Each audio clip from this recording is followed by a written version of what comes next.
እና የኢትዮጵያ መንግስት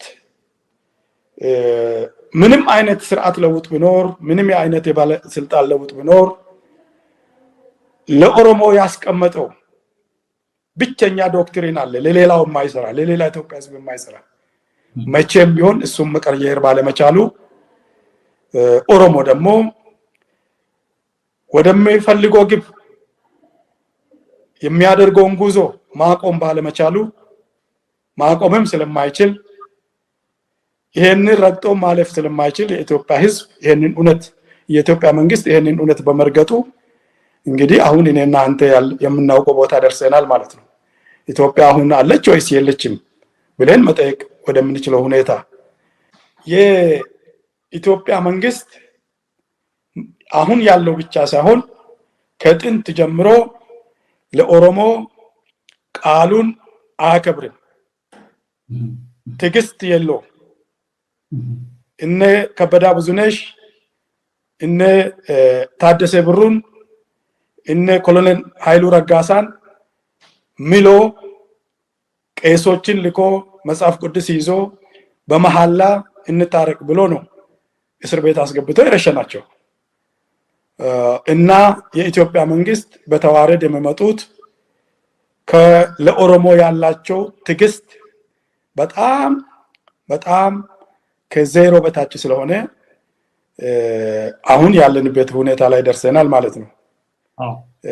በኢህአዴግ በኩል ደግሞ አንዳንድ መሰናክሎችን ፈጥሮ የኦሮሞ ነጻነት ግንባር ሰላም አይፈልግም፣ ከዚህም በፊት ሲባል የተባለው ይሄ ነው፣ ረጅም መንገድ ተጉዘን ተደራድረን ልንቀበላቸው ተዘጋጅተን ሰላም ስለማይፈልጉ አሸባሪዎች ስለሆኑ አልገቡም ለማለት ሙሉ ዝግጅት አድርጎ ተዘጋጅቶ ቆይቷል። ስለዚህ እኛ መግባታችን ልክ ነው፣ ሰራዊቱ ደግሞ ጫካ መቅረቱ ልክ ነው። ሐሳቤ ገብቷል። እኛ ገብተን ምንም መስዋዕትነት ለመክፈል ዝግጁ ስለመሆናችን ከህዝባችን ጋር ህዝባችን እስከፈለገ ድረስ ሩቁነን ወጣቱን ወደ እሳት እየማገርን ከአመት አመት እስር ቤት እየማቀቀ እኛ ዜና ተናጋሪዎች ነን መኖር በእውነት ምቾት አይሰጥም። እምቢ ብንል ኖሮ ምናልባት ሌላ መልክም ዛሬ ጥያቄው ሌላ በሆነ ነበር። ህዝቡን አሳልፎ ሰጥቶ እነሱ ሸሹ የሚልም ሊመጣ ይችል ነበር። ጥያቄው ዛሬ ሌላ ነው የሚሆነው። እኔ በመግባታችን ደስተኛ ነኝ። የፈለገ ጉዳት ድረስ ህዝባችን ጋር ህዝባችን የሆነውን እንሆናለን። ታጋዮች እኛ ብቻ አይደለንም። የኦሮሞ ህዝብ ነው፣ ትግል የህዝብ ነው። ህዝቡ የሆነውን ነው እየሆነ ያለ ነው። እስር ቤት ያለው የኦነግ አመራር ብቻ አይደለም። ሺዎች ወጣቶች የኦሮሞ ነጻነት ግንባር አባል ያልሆኑ የካፋውም አባል ያልሆኑ ኦሮሞነታቸውን ብቻ የሚያከብሩ ክብራቸውን አሳልፎ መስጠት የማይፈልጉ ሰዎች በሺዎች እስር ቤት ናቸው። በመግባታችን የሚቆጨኝ ነገር የለም። ትክክለኛ ውሳኔ ነው ብዬ ነው ማምነው። ግን ግፊት ከሁለቱም ነበር፣ ከኤርትራ መንግስትም። ዋናው ግፊት ግን የኦሮሞ ህዝብ ነበር። እዛን ጊዜ ሙቀቱ እንዳሁኑ አይደለም። መደራጀት ደግሞ ኃይል ነው። ኃይል ደግሞ የሆነ ነገር ይቀይራል። ኢትዮጵያ የኦሮሞን መደራጀት ነው የማትፈልገው። ጠንካራ የመምህራን ማህበርም እንዲኖር አትፈልግም። ጠንካራ የተማሪዎች ማህበር፣ የገበሬዎች ማህበርም እንዲኖር አትፈልግም። በአጠቃላይ እነሱ ያደራጁት ራሳቸው ኢትዮጵያውያኖች የሚያደራጁት እነዚህ ማለት ያው እንደነ ኦፒዲዮ ማለት ነው። ኦፒዲዮ ማለት ኢህአዴግንና የኦሮሞ ሪሶርስ የሚያገናኝ ደላላ ማለት ነው። ሌላ ምንም ሚና የለውም፣ ሚናም አልነበረውም። የኦሮሞ ሀብትና አብሲኒያን ያገናኛል። ከዚህ ውጪ ኦሮሞ ሆኖ እንደ ኦሮሞ እያሰበ ምንም አይነት ፖለቲካ ዓላማ ባይኖረው መደራጀትን ነው የሚቃወሙት። ኦሮሞ መደራጀት አይገባውም። ከተደራጀ ኃይል ይሆናል። ኃይል ከሆነ ለውጥ ይመጣል። ለውጡ ደግሞ እያንዳንዱን ወደ ልኩ ያስገባል። ኦሮሞ ልክ ይኖረዋል። አማራ እኔ ማቆ ከኢትዮጵያ ሰሜን ኢትዮጵያ እኮ ነው ሀብተ። አማራ የሚባል ህዝብ ያለው ሰሜን ሸዋ ብቻ ነው እንጂ ይሄ ጎጃም ጎንደር የሚባለው ሌላ ባለቤት አለው።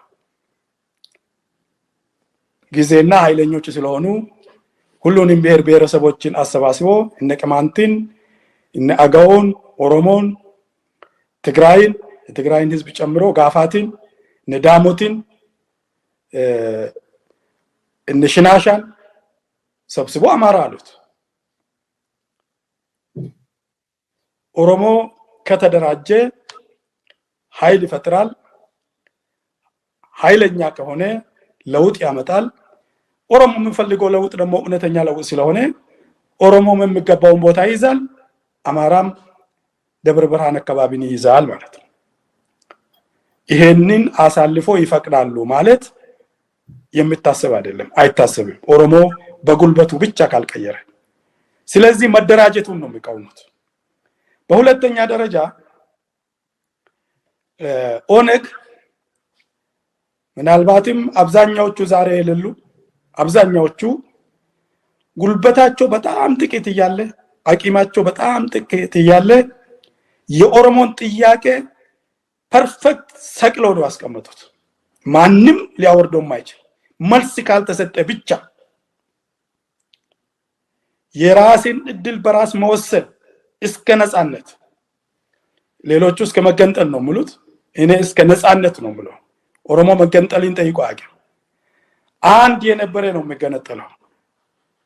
እኛ ቅኝ ተገዢ ነን እንጂ ከኢትዮጵያ ጋር አንድ አይደለም።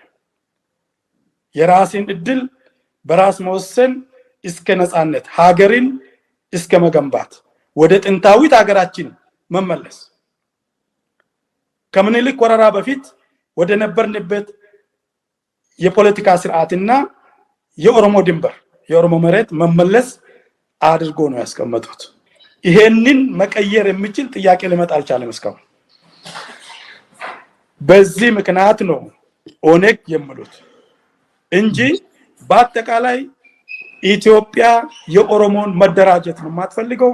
መደራጀት ኃይል ነው። ኃይል ለውጥ ያመጣል። ኃይል ለውጥ ካመጣ ደግሞ ያለውጥ አብሲኒያን ወደ ልኳ ይመልሳታል ማለት ነው። በተለይ ለአማራ እህት ወንድሞቼ እነሱም ኦሮሚያ ውስጥ ያሉት ሌላው እኮ አገር አለው፣ አገር አርሶ የሚበላበት መሬት አለው። አማራ ኦሮሚያ ውስጥ አንድ ቀበሌ የለውም፣ ተሰግስጎ ነው አይደለም የሚኖረው። ቁጥሩ ደግሞ ትንሽ አይደለም። ሀብታምና የተማሪ አማራም ኦሮሚያ ውስጥ ያለው ነው እንጂ ሌላ ቦታ አገሬ ነው በሚሉት ቦታ ያለው አይደለም። በጣም የሚጠቅማቸው እኩልነቱን ቢቀበሉ ነው። እኔ ከኦሮሞ በላይ እነሱን ይጠቅማል ብዬ አስባለሁ።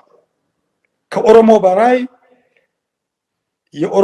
ለኦሮሞ እኩልነት ቢታገሉ ዋጋ ቢከፍሉ ከኦሮሞ በላይ ኦሮሚያ ውስጥ ተሰግስጎ ያለውን አማራን ይጠቅማል። እውነቱ ይሄ ነው። ግን ደግሞ ገዢዎቻችን ናቸው። ገብቷል። ኦሮሞን ሊገዛ ይችላል ወይ እንደዚህ የሚያስብ ሰው ብሎ ብዙ ሰዎች ጥያቄ በሚያነሱበት ሁኔታ እነዚህ ሰዎች ገዙ፣ የነሱ ተገዢ ሆን። ከዚህ በፊትም አሁን ባለበት ተጨባጭ ሁኔታ የኦሮሞ ክንድ ካልበረታ እኩልነትን ይቀበላሉ ብለን አናምንም። የሚጠቅማቸው ግን እሱ ነበር። ጠቅላይ ሚኒስትራችን ዶክተር አብይ በዘር ሀረግ ተቆጥሮ ኦሮሞነታቸው ከኃይለ ሥላሴ እንደሚበልጡ እርግጠኛ አይደሉም። ግን የጉድሳ ልጅ ጉድሳ አያታቸው ራሳቸውን ዘነገደ ይሁዳ አድርጎ እንዴት አድርጎ እስራኤል እንደሄዱ አላውቅም። አቶ ጉድሳ እንደዛ አድርጎ ጠሩ እንጂ በኦሮሞነት ምናልባት በሆነ በኩል አክስቱ አማራ ናት ትባላለች፣ ወይ ደግሞ በአንድ በኩል አያቱ የሴት አያቱ ኃይለ ሥላሴም በኦሮሞነት አንበልጥም። እኛ በግማሽ የሚወለድ ማንም ሰው በኦሮሞ ነው ብለን ነው የምናምነው፣ ባለቤቱ እኔ ነኝ ኦሮሞ ነኝ እስካለ ድረስ። ስለዚህ የኦሮሞ ብዙ መኪና ያለው ብዙ ትላልቅ ቤት ያላቸው ኦሮሞዎች ቁጥራቸው እየበዛ መጥቷል። እውነት ነው። በጣም ብዙ መኪና የኦሮሞ ባለስልጣኖች አላቸው። ብዙ ቤት አላቸው። ግን አንዳንድ ጊዜ እነዛ ትላልቅ መኪናዎችና ትላልቅ ቤቶች ውስጥ ያሉ ሰዎች ከኦሮሞነት ምልከታ አኳያ ሳይ ትንሽ ራስ ነው ማየው። ትናንሽ ራሶች ናቸው ሙሏቸው። በሌላ ሙያ ሳይንቲስት ሊሆን ይችላል፣ ጥሩ ያስተዳደር ሰውም ሊሆን ይችላል፣ ጥሩ አስተማሪም ጥሩ ሐኪምም ሊሆን ይችላል። ከኦሮሞነት ምልከታ ግን እነዛ መኪኖችና ቤቶች ውስጥ የሞሉት በጣም ትናንሽ ራሶች ናቸው። እነዚህ ትናንሽ ራሶች ደግሞ ትልቁን ኦሮሞ አይመጥኑት። ስለዚህ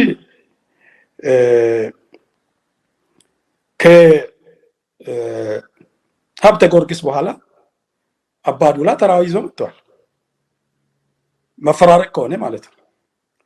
ከአባዱላ በፊትም እነ ጀነራል ደምሴ ቡልቶ፣ እነ ረጋሳ ጂማ፣ እነ መሬድ ንጉሴ፣ እነ አማ ደስታ ጀነራሎች፣ እነ መርዳሳ ሌሊሳ ኢትዮጵያ ነበራት ምርጥ ጀነራሎች ከሙያቸው አኳያ በጣም የተመሰገኑ ጥሩ ጀነራሎች ከኦሮሞ ምልከታ ከኦሮሞነት ስነ ልቦና አኳያ ግን በጣም ምጢጢ ራስ የተሸከሙ ሰዎች ናቸው። ስለዚህ በጣም ብዙ እንጀራ የሚበሉ ትላልቅ መኪና የሚነዱ ትላልቅ ቤት ውስጥ የሚኖሩ ኦሮሞዎች ብዙ ናቸው። ኦሮሞ ግን በመሰረቱ በታሪክም በኢህአዴግ ዘመን ደግሞ ራሳችንን ባየነው እንደዚህ ዘመን ተዋርዶ ተበታትኖ ደህይቶ አያውቅም። 4 ዓመት በተከታታይ የተራበ የኦሮሞ ዞን የለም። ወሎ ኦሮሞ ብዙ ጊዜ ይራባል። በተከታታይ 4 ዓመት መንግስት ሳይደርስበት የተራበ ግን የለም። እንደው ምንም ሳያስመስሉ በየአደባባዩ ማንም ሰው ማንንም ኦሮሞ የመግደል ስልጣን ማንም ፖሊስ ማንም ወታደር የነበረበት ዘመን አልነበረ። ስለዚህ በጣም ብዙ ኦሮሞዎች ትላልቅ መኪናና ትላልቅ ቤት አላቸው። ኦሮሞ ቤተሰብ ግን ፈርሷል። በተቻለ መጠን ሞራሉ እንዲነካ አድርጓል፣ እንዲደህይ አድርጓል፣ ሰላም እንዲያጣ አድርጓል። አሁን ሰላም ያለበት የኦሮሞ መንደር አንድም የለም። ግለሰብ ተረኞች መቼም ጎበና ባይሞትም እስከዛሬ ድረስ መኖር ስለማይችል ጎበናን የተኩ ኦሮሞዎች አሉ።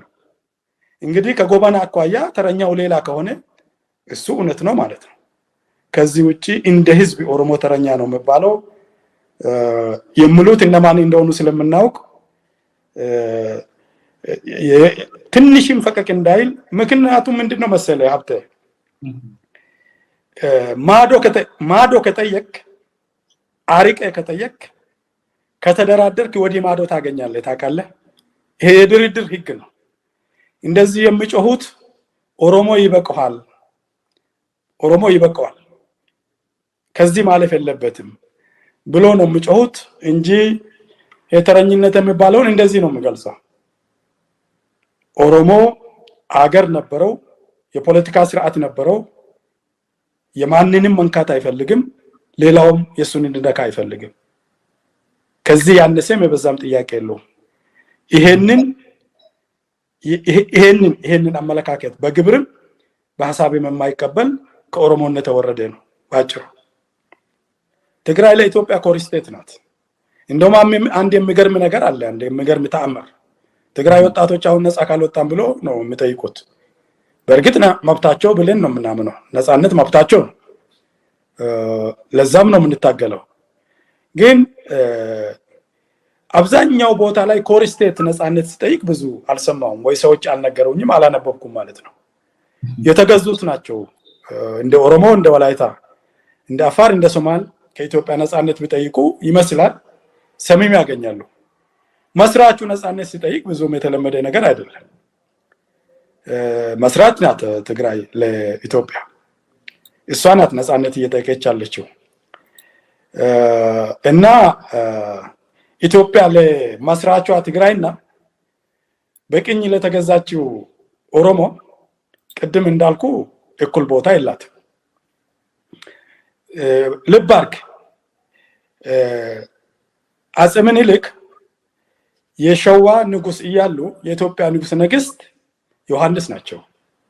ወደኔ አትምጣ ወደ ደቡብ የቻልከውን ያህል መውረር ፈቅጄልሃለሁ ያሉትም ዮሐንስ ናቸው። እንደዛ ባይሉ ይቀራል ወይ ብለን ዛሬ መጠየቅ አንችልም። ስላላሉ ፈቅዶለታል። ወደ ደቡብ የቻልከውን ያህል ማስፋፋት ትችላለህ፣ ማቅናት ትችላለህ ያሉት ዮሐንስ ናቸው። ስለዚህ በኢትዮጵያ ሀገር ምስረታ ስርዓተ መንግስት ምስረታ ውስጥ የአፄ ዮሐንስ አሻራ ትንሽ አይደለም። እድሜያቸው ስላጠረ በጦርነት ምክንያት እንጂ ንጉሠ ነገስት ሆኖ ቢቀጥሉ እኛ የእሳቸው ቅኝት ገዢ ነን ማለት ነው። ሆነን ነው የምንቀጥለው። ስለዚህ ትግራይ እንደዚህ ናት፣ እንደ ኦሮሞ አይደለችም። ኦሮሞ ቅኝ የተገዛች ናት። ትግራይ የኢትዮጵያ መስራች ናት። ልዩነቱ እንደዚህ ነው። በሁለተኛ ነገር ፖለቲካ ለጽድቅ አይሰራም። ሀብቴ ፖለቲካ ለጽድቅ አይደለም የሚሰራው። ለጽድቅ ከሆነ ሌላ ቦታ ነው እና ለመደራደርም የመደራደር ጡንቻና ብቃት ያስፈልጋል። ማንም በቀላሉ ሊገዛ የሚችል ሰው ወይ ደግሞ ኃይል ወይ ቡድን ምንም ሳይንገላታ ውጣ ውረድ ሳያስፈልገው ዋጋ ሳያስከፍለው ውድ ዋጋ ሳያስከፍለው ሊገዛ የሚችል ከሆነ እደራደራለሁ ካለ እሱ ጻድቅ ነው፣ ፖለቲከኛ አይደለም። ፖለቲከኛ ከሆነ ግን ዛሬ ባይሆን ነገ፣ ነገ ባይሆን ከነገ ወዲያ እነዚህ ክንዳቸው እየፈረጠመ ከመጣ የሚያስከፍለኝ ዋጋ ከሚቋቋመው በላይ ነው ብሎ ካላመነ በስተቀር ካንተ ጋር አይደራደርም። በመለመንና በበጎ በማሰብ ኦሮሚያ ውስጥ እንደ ጻድቅ እንደ ጽድቅ በማሰብ ሰላምን ማምጣት አይቻልም። ሰላምን የሚያመጣው የኦሮሞ ክንድ ነው። አዋጣኝም ይሄ ክንድ እየበረታ ከሄደ የሚያስከፍለኝ ዋጋ ከሚቋቋመው በላይ ሊሆን ይችላል ብሎ ሲገመግም ብቻ ወደ ድርድር ይመጣል።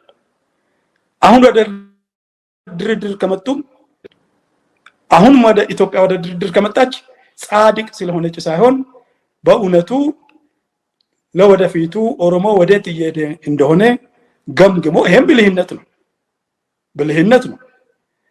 የዚህ አይነት ብልህነት ኑሯቸው ከተደራደሩ እሰየው፣ በጣም ደስ ይላል። ግን ጦርነትን ለማስቀረት ይሄ የኔ አባባል አይደለም፣ ኖርማል መደበኛ በጦር ትምህርት ሳይንስ ውስጥ ያለ ነው። ጦርነትን ለማስቀረት በከፍተኛ ደረጃ ለጦርነት መዘጋጀትን ያስፈልጋል። ኦሮሞ በብቃት ለጦርነት እስካልተዘጋጀ ድረስ ሰላም ምድሩ ላይ ይኖራል ብሎ ማሰብ ዘበት ነው ማለት ነው። ኢትዮጵያ ሉዓላዊነት የሚባል ነገር የለም። ደቡብ ሱዳንም በጥልቀት የኢትዮጵያን መሬት ደፍሮ ገብቷል። ሱዳን ራሷ ከ3 ዓመት 4 ዓመት በላይ እኔ በደንብ የማውቀው የሰሜን ጎንደር ለምለም የሚባለው መሬት የጥጥና የሰሊጥ ምርት የሚታወቅ ቦታዎችን አብዛኛውን የእርሻ መሬት ተቆጣጥረዋል። ኤርትራ ደግሞ እስከ ቤተ መንግስት ገብቷል። እንግዲህ ይሄ ስለ የኢትዮጵያ ሉዓላዊነት ተብሎ በየመድረኩ የሚነገረው ዝም ብሎ ልቦለድ ነው። ኢትዮጵያ ተደፍራለች። ከባድመ ከባድ ጦርነት በኋላ ጉዳዩ ወደ ዓለም ፍርድ ቤት ሄደ። የአልጀርስ ስምምነት ተፈጸመ። አብዛኛው ማለት የሚቻል ጦርነት የተካሄደባቸውና ጥያቄ የነበረባቸው መሬቶች በሙሉ ለኤርትራ ተፈረዱ። ኢትዮጵያ ተቀበለች። አፈጻጸሙን እንነጋገር፣ ከመሪ አኳያ ተቀብለናል ፍርዱን አለ። አፈጻጸሙ ላይ እንነጋገር በሚለው ላይ ነው ስታክ አድርጎ የቆመው። ኢትዮጵያ ተቀብላለች ፍርዱ። ለኢትዮጵያ ለኤርትራ ተፈርዶ እያለ በግልጽ በእውነት የህግ ባለሙያዎች ከኔ በላይ ሌላ ጊዜ ሊተነትኑ ይችላሉ። ያንን ፍርድ በመጣስ ኤርትራ ኢትዮጵያን ወራለች። ከዛ ድንበር በማለፍ የአልጀርስ ስምምነት በግልጽ ፈርሷል። አፍራሿ ደግሞ ኤርትራ ናት። ይሄንንም ያውቃሉ። ይሄ ብቻ አይደለም። ይሄ ብቻ አይደለም። የትግራይ ወጣቶች ከጣሊያን ከእነ ቱርክ ከነ ግብጽ ከእንግሊዞችም በቀይ ባህር መጥቶ ኤርትራና ኢትዮጵያን እያለያዩ ከመምጣታቸው በፊት አንድ ሀገር ነበርን፣ ባህረ ነጋሽ የሚባል ሀገር ነበርን ነው የሚሉት። የትግራይ ወጣቶች የቀይ ባህር ባለቤትነት አለን ነው የሚሉት። ቀይ ባህር ባለቤትነት አለን፣ መጠቀም ሳይሆን ባለቤትነት አለን ብሎ ነው የሚያነሱት። ይሄንን ሐሳባቸው ለሌላው የኢትዮጵያ ሕዝብ ማጋራት ከቻሉ የኢትዮጵያን የኤርትራ ነጻነት ጥያቄ ውስጥ ነው የሚያስገባው። እጅግ በጣም አደገኛ ነው እነሱ። ስለዚህ ኤርትራ እንደዚህ ማለታቸው አይገርምም። በቀላሉ ወይም በነጻ ዝም ብሎ ወደ ኋላ መመለስ ስለማይችሉ ነው ባይ ነኝ። ለጠላት የማይመከር ነገር ነው እየመከርኩ ያለው። በጣም አዝናለሁ፣ ግን ይጠቅማል ብዬ ነው። ሁለተኛ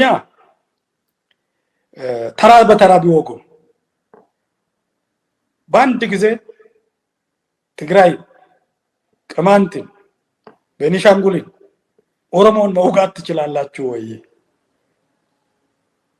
ጊዜ የማይሰጣችሁን መዋጋት ከፈለጋችሁ እኔ መዋጋት አዋጣችሁ ነው። አይ ሙተን እንገኛለን የግድ እንዋጋለን ካላችሁ ግን አንድ ምረጡ ባካችሁ። ይሄ ሁሉ አቂም የላችሁ፣ ይሄ ሁሉ አቂም የላችሁ። ትግራይን፣ ኦሮሚያን፣ ቅማንትን፣ አገውን፣ ቤኒሻንጉልን በአንድ ጊዜ መውጋት የሚያስችል አቂም የላችሁ። አሜሪካኖች ከሆኑ ይችላሉ ሁሉም በአንድ ጊዜ መውጋት። ለነሱ አንድ ሚጢጢ ነገር ነው ብንደመር። እናንተ ግን ቢያንስ እንደኛ እኩል ናችሁ፣ በእውቀትም በምንም ቢያንስ ባንበልጣችሁ ከእናንተ ጋር እኩል ነን። ስለዚህ አዋጣችሁም ነው ብሎ የማዋጣቸውን ነገር ነው የሚያደርጉት። በሌላ ጊዜ ግን በሌላ በኩል ግን የኦሮሞ እውነት ነው እየተናገረ ያለው። የኦሮሞ እውነት ነው እየተናገረ ያለው። እኔ አንዳንድ ጊዜ ከኦርቶዶክስ ጋር አያይዘ ያነሳው ነገር አለ። ከዛ ጋር መሰባሰቡ ኃይሎችንም ያነሳልኛል። የኢትዮጵያ እኔ በእውነቱ በሁለት ምክንያት ስለ ሃይማኖት በጥልቀት መናገር አልፈልግም። አንደኛ የኦሮሞ ነጻነት ግንባር ሃይማኖት ሁሉ እኩል ነው፣ ስለ ሃይማኖት እኩልነትና ነጻነት ያምናል። ሁለተኛ ሃይማኖት በጥንቃቄ መያዝ አለበት ብሎም ነው የሚያስበው የሃይማኖት ጉዳይ። በሌላ በኩል ክርስቲያንም ስላልሆንኩ ሃይማኖት ስላልሆነው ጉዳይ ብዙ መናገር ይከብዳል። ግን እኔ ቁርአንም መጽሐፍ ቅዱስም አነባለሁ ለእውቀት ማለት ነው። ኢትዮጵያ ክርስትና አትግደል የሚለውን ቀብሮ ተጋደል የሚለውን ያጎሉ ይመስለኛል። አትግደል የሚለው ተጋደል ከሚለው በላይ ትእዛዝ ነው። አትግደል ትእዛዞች ውስጥ ነው ያለው። ተጋደል የሚለውን ከመጠን በላይ አጋኖ አትግደልን ደግሞ ቀበሯት። አሁን ህዝባችን እየተጨቃጨቀበት ያለው ቤተክርስቲያን ያልባረከችው ጦርነት ኢትዮጵያ ውስጥ ተካሂዶ አያውቅም። አንድም ቀን አየህ፣ ሰላምና እውነት ተለያይቶ የሚያድሩ ነገሮች አይደሉም። እውነት ከሌለ ሰላም የለም። እንኳን አገሬን የሚያክል ትዳር ውስጥም እውነተኛ ፍቅር መኖር አለበት። አለበለዚያ አንድ ቀን ይፈርሳል። አንድ ቀን ፈራሽ ነው። አንድ ቤትም ትፈርሳለች ማለት ነው። እውነትና ሰላም አንድ ላይ ማደር አይችሉም። ዶክተር አብይ ፕራይም ሚኒስቴራችን የዘገየም ቢሆን ብዙ አደጋ ከደረሰ እና ጉዳት ከደረሰም ቢሆን በምንም ምክንያት ይሁን ከትግራይ ጋር ሰላም እንዲወርድ መቀበላቸው ወደ እውነት መመለሳቸው ነው። ምክንያቱም ሰላም ማለት እውነት ማለት ነው። ይሄንን በአድናቆት ነው የምናየው። እንግዲህ እውነት ከጀመርክ እዛ አይቆም። አንድ ጫፏን ከያዝክ መኖር ከቻለ መጀመሪያ ወዳልኩህ ይመለሳሉ ማለት ነው። እውነት ከመጣ ኦሮሞ የትኛው ነው? አማራ የትኛው ነው? ትግራይ የትኛው ነው ይመጣል። አማራ እኮ አማራ ክልል ያለውን ህዝብ አሁንም ቅኝ ገዢ ነው። በጣም ትንሽ ህዝብ ያለ በጣም ትልቁን የአገው ህዝብ ይገዛል። ስልጡን ህዝብ የነበረውን የአገውን ስልጣኔ ድራሹን አጥፍቶት ድምጥማጡን አጥፍቶት አንድ ቅርስ እንኳን እንዳይኖር አድርጎ ይገዙታል። እውነት ከመጣ ሁሉም ወደ ቦታው ይመለሳል። አገው ትልቅ ነው ማለት። ስለዚህ የሰላም መንገድ የእውነት መንገድ ስለሆነ ነው የምቃወሙት። ባጭሩ እኛ ኦሮሞና ኦሮሚያ እንላለን። የምንታገልለት ለኦሮሞና ለኦሮሚያ ነፃነት። ኦሮሞ የምንለው እኔና አንተ ሙሉ በሙሉ ከኦሮሞ የሚወለድ በግማሽ ከኦሮሞ የሚወለድ በኦሮሞ ባህላዊ ህግ ደግሞ በጉዲፈቻ ኦሮሞነት የተሰጠው ማን ነው? ነጭ ሊሆን ይችላል፣ ጥቁር ሊሆን ይችላል። እነዚህ በሙሉ ኦሮሞዎች ናቸው። በግማሽ የሚወለድ በአንድ አራተኛም ቢወለድ እሱ እኔ ኦሮሞ ነኝ እስካለ ድረስ ኦሮሞ ባለቤቱ ነው የሚወስነው። በግማሽ የሚወለድ እኔ ኦሮሞ አይደለም ካለ ግን መብቱ ነው። ኦሮሞ ነኝ እስካለ ድረስ እነዚህ ነው ኦሮሞ የምንለው። ኦሮሚያ የምንለው አሁን የምልህን ዋናው ባለቤት ኦሮሞ እንዳለ ይዞ በኦሮሚያ ውስጥ ያሉ ህዝቦች ናቸው። እነዚህ ህዝቦች በሁለት መንገድ ይታያሉ። አንዳንዶቹ የራሳቸው ድንበር የራሳቸው መሬት ያላቸው አናሳ ብሔረሰቦች ናቸው። ከኦሮሞ የተለየ የራሳቸው አነሰን በዛ መሬት ያላቸው የተከበረ መሬታቸው፣ ቋንቋቸው፣ ባህላቸው ሁሉ ከኦሮሞ የተለየ የራሳቸው ኦሮሞ ያልሆኑ ብሔር ብሔረሰቦች። ለምሳሌ ማንም ሰው የራሱን እድል በራሱ መወሰኑ እንደተጠበቀው ነው። ኦሮሚያ ነፃ ሁና አገር ብትገነባ ሐረሪዎች አገር መሆን ይችላሉ ወይ? ጥያቄ ነው አይደለ? መብታቸው እንደተጠበቀው ነው። መብታቸው እንደተጠበቀው ነው። ኦሮሚያ ውስጥ የሚኖሩ ከሆነ ድንበር አላቸው፣ መሬት ከኦሮሞ የተለየ መሬት አላቸው። ያ መሬታቸው ተከበረ መሆን አለበት። በዛች መሬታቸው ራሳቸውን ማስተዳደር መቻል አለባቸው። በቋንቋቸው፣ በባህላቸው ሁሉ ነገር። ሌሎች ደግሞ አንድ ቀበሌም ስንዝር መሬት የሌላቸው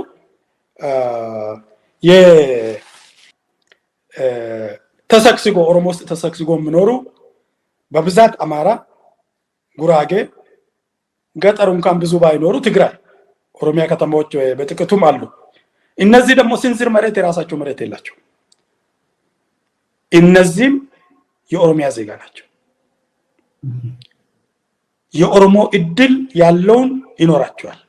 የኦሮሞ ህዝብ ያለውን እድል ይኖራቸዋል። ኦሮሞ ለመሆን አይገደዱም። አማራ ነኝ እያለ ትግራዋይ ነኝ እያለ ጉራጌ ነኝ እያለ የኦሮሚያ ዜጋ ነው። ቅድም ኦሮሞ ላይ እንዳልኩኝ ሌላው ደግሞ በህግ ዜግነት የሚሰጠው ሰው ነጭም ሊሆን ይችላል፣ ጥቁር ማንም ሊሆን ይችላል። እነዚህ በሙሉ የኦሮሞ ዜጋ ናቸው። እነዚህ ከቀበሌ አስተዳዳሪ ጀምሮ እስከ ኦሮሚያ ማዕከላዊ መንግስት ትልቅ ስልጣን የመያዝ መብት አላቸው። ሀብት የማፍራት መብት አላቸው። መራጩ ግን ህዝብ ነው። ለምሳሌ ገና ያላለቀ ነገር ኦሮሞ ነፃ ከወጣች ኦሮሚያ ነፃ ሀገር ከሆነች የፖለቲካ ስርዓታችን ገዳ ከሆነ አባ ገዳ ሆኖ ለመመረጥ መቼም ማለፍ መሻገር ያለባቸው ነገሮች አሉ። ገብቷል? ኦሮሞ ሆኖ እኮ መሻገር የሚገባቸው ነገሮች አሉ። ኦሮሞ ሆኖ ሁሉ አባ ገዳ ይሆናል እንዴ? አይሆንም። እነዚህ ማለፍና መሻገር የሚገባቸው ነገሮች ሊገደዱ ይችላሉ። ግን የኦሮሚያ ዜጋ ናቸው። ሀብት ማፍራት ይችላሉ። ባለስልጣን መሆን ይችላሉ። ኦነግ ውስጥ በተግባር ታይቷል። እንደ ኦሮሞ ነፃነት ግንባር አባል ለኦሮሞ ይጠቅማል ብለን የምናስበው ከሰለጠነች ኢትዮጵያ ሰላም ካላት ከሰለጠነች በኢኮኖሚም በአመለካከት በቴክኖሎጂም ከፍ ያለች ኢትዮጵያ ተፈጥራ ያለምንም ግጭት ሁሉም ህዝቦች የራሳቸውን እድል በራሳቸው በመወሰን ወደ ነፃነት ብናመራ በጣም አዋጭና ጠቃሚ ውጤቱ በጣም የሚያንጸባርቅ ነው ብለን እናምናለን። የነፃነት መንገድ ግን ይሄ ብቻ አይደለም። ኢትዮጵያ ጥሩ ባትሆን የኦሮሞ ነፃነት ይቀራል ማለት አይደለም። የማንመኘው ግን ሊሆን ይችላል። ብዙ ክሳራዎችን አልፈን፣ ብዙ ውጣ ውረዶችን አልፈን፣ ብዙ መስዋዕትነቶችን አልፈን ሊሆን ይችላል። እንግዲህ ነፃነት ብለ መስዋዕትነትን ፈርተ አይሆንምና አሁን ያለችው ኢትዮጵያ እኛ የምንመኘውን መንገድ እየተከተለች አይደለም። ሰላም፣ እውነት ኑሮ ህዝቡ ተከባብሮ አንዱ የአንዱን እየሰማ እያከበረ እንደውም አማላይ የሆነ ገብቶሃል፣ አማላይ የሆነ ከዚህስ ባልለይ ይሻላል አይነት ኢትዮጵያ አሁን በፍጥነት የምትጓዘው ወደ እጅግ ወደ አደገኛ ሆነ መበታተን አደጋ ነው። ይሄ እኛ የምንመኘው አይደለም፣ ግን እኛ ስላልተመኘን ሊቀር አይችልም። በተግባር የሚያሳየው ይሄ ነው ብዬ ነው የማስበው። መልካም ኮሎኔል፣ ኦሮሚያ ላይ ጦርነት እየተደረገ ነው። ቅድምም ስናነሳ ነበር የነበረው በኦሮሚያ ያለው ጦርነት ለማቆም ወይ ደግሞ መቋጫ እንዲያገኝ ከማን ምን ይጠበቃል? ምንድነው መፍትሄውስ ይላሉ? ከኦሮሞ ነው የሚጠበቀው። ዋናው ድርሻ የኦሮሞ ነው። ኦሮሞ ክንዱን ማፈርጠም አለበት። ጦርነትን ለማስቀረት በከፍተኛ ደረጃ ራሱን ለጦርነት ማዘጋጀት አለበት። ጦርነት የሚፈልጉት የሚዋጉት ኃይሎች ካለ፣ በሌላ በኩል ደግሞ አሁን ያለው መንግስትነቱ ኦሮሞንም ስለሚጨምር እሱም መንግስት ነው ተረጋግቶ ለመቀጠል ሰላም ስለሚያስፈልገው አሁን የገባንበት የኢኮኖሚ የምጣኔ ሀብት ቀውስ፣ ረሃብ፣ ግጭት፣ መፈናቀል ለመንግስትም አዋጪ ስላልሆነ መንግስት ቆሞ አስቦ በሌላ ቦታ የጀመረውን የሰላም ድርድር መቀጠል አለበት። ተናግረዋል።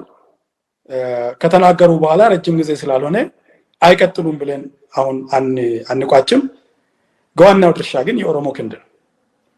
አንድ ነገር ግልጽ እንዲያደርጉልኝ እፈልጋለሁ ኮሎኔል። ቃላትን ከአውዱ ውጪ ሰንጥቆ የሚጠቀሙ ሰዎች ስላሉ እርሶ አሁን አንድ ነገር ተጠቅሞ ነበር። ያንን ነገር በደንብ ግልጽ እንዲያደርጉልኝ እፈልጋለሁ። ለእርሶም ለኢትዮጵያ ፖለቲካም ለኦሮሞ ፖለቲካም ስለሚጠቅም ኦሮሞ ለጦርነት መዘጋጀት አለበት ሲሉ ምን ማለት ነው? ለሰላማዊ ጦርነትም እሱም ካላዋጣ ለብረት ጦርነት የኦሮሞን ነፃነት በብረት ነው እና ለማንኛውም ትግል ነው ኦሮሞ ራሱን ማዘጋጀት ያለበት። ምክንያቱም ማንኛውም ኃይለኛ ማንኛውም ሽፍታ ለምሳሌ እንደ ፋኖ አይነት ብድግ ብሎ ኦሮሞን ለመውጋት ድንበር ተሻግረው የሚመጣው ኦሮሞ ራሱን ለጦርነት ስላላዘጋጀ ነው። ኦሮሞ ራሱን ለመከላከል መዘጋጀት መቻል አለበት።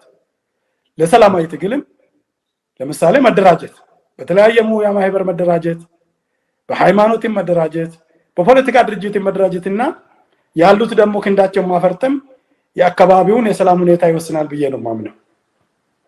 የኦሮሞ ህዝብ የተለያየ አይነት የፖለቲካ አመለካከት ሊኖረው ይችላል፣ ይታወቃል። የተለያየ ፖለቲካ አመለካከትም አለው፣ የተለያየ ሃይማኖት አለው፣ የተለያየ ዳይቨርሲቲ ጎሳ አለው። ግን ቤታችን ኦሮሚያ ናት። ቤታችን አንድ ናት። ብሔራችንም አንድ ነው። የኦሮሞ ህዝብ አንድ ሀገር፣ አንድ ህዝብ፣ አንድ እድል ነው ያለው። ግማሹ በባርነት፣ ግማሹ በነፃነት፣ ግማሹ በብልጽግና፣ ግማሹ በድህነት ሊኖር አይችልም። ምንም ነገር በውስጣችን በመካከላችን ቅራኔ ቢኖር ለኦሮሞ ከኦሮሞ ውጪ ማንም እንደሌለ አስቦ ለወደፊት እድሉ መስራት አለበት ነው የምለው። ሁለተኛ ኦሮሞ አሁን በከፍተኛ ችግር ውስጥ አለ። የጸጥታና የረሃብ በሁለቱም ወገን የኦሮሞ ህዝብ በሁለቱም ወገን አደራ በችግር ቀን ከጎኒ የቆመም ጠላት ሆኖ የቆመውንም አትርሳ ነው የምለው። አመሰግናለሁ።